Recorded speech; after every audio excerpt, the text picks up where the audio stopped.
Chapter 40. Misconception of the Mother's Work. The mother's work often seems to her an unimportant service. It is a work that is rarely appreciated. Others know little of her many cares and burdens.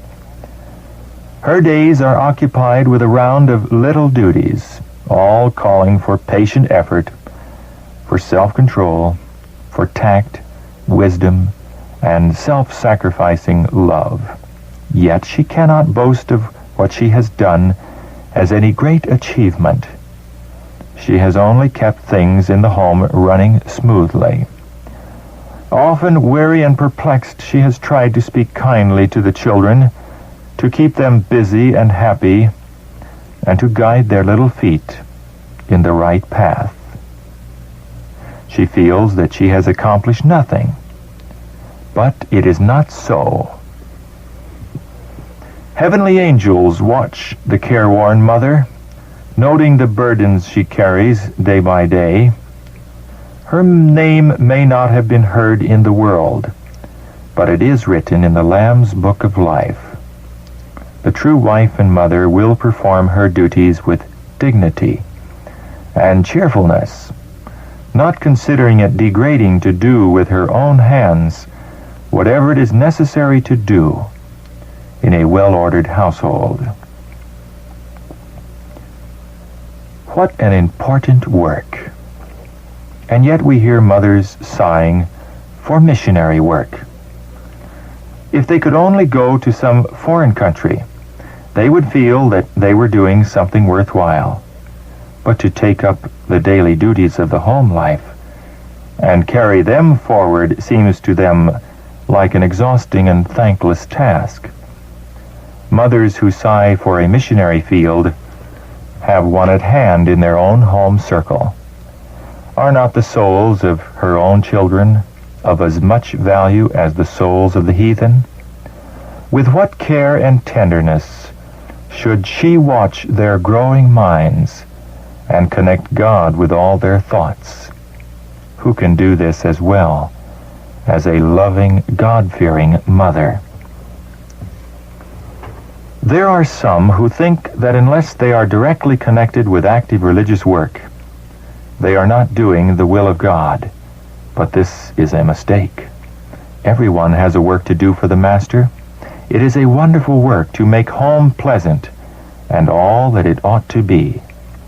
The humblest talents, if the heart of the recipient is given to God, will make the home life all that God would have it.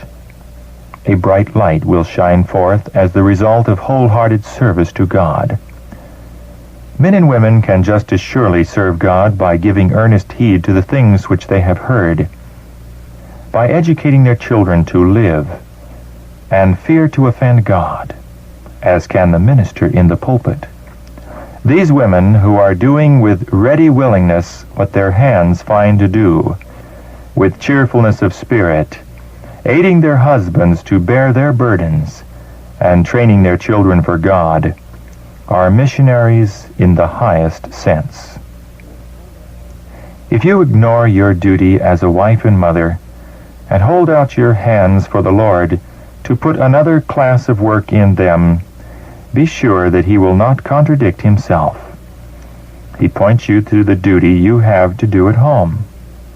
If you have the idea that some work greater and holier than this has been entrusted to you, you are under a deception.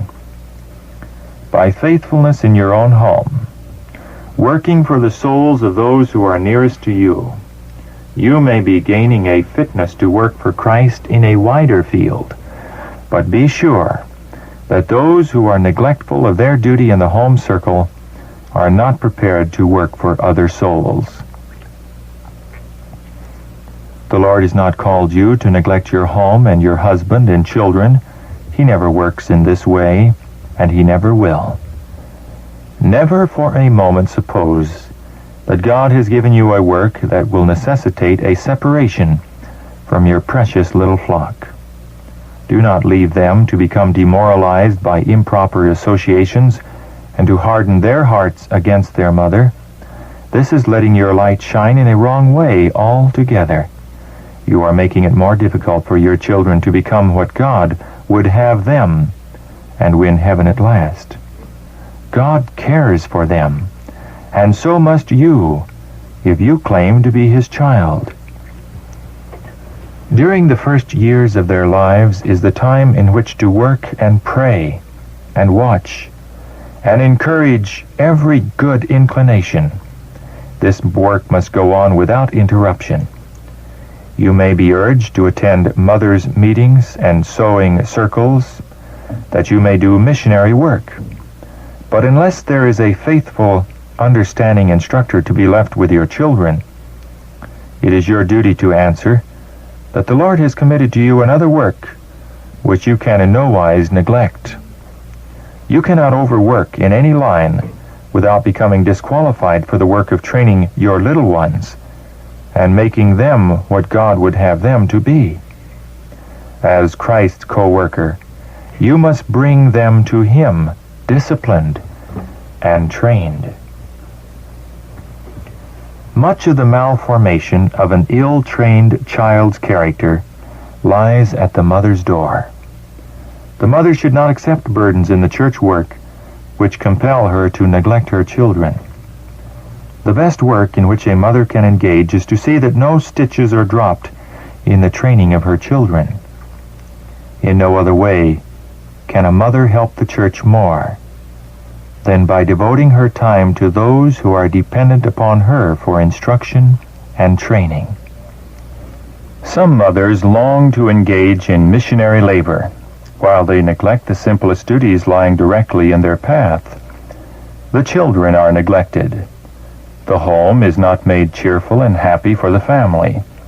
Scolding and complaining are of frequent occurrence. And the young people grow up feeling that home is the most uninviting of all places. As a consequence, they impatiently look forward to the time when they shall leave it, and it is with little reluctance that they launch out into the great world, unrestrained by home influence and the tender counsel of the hearthstone.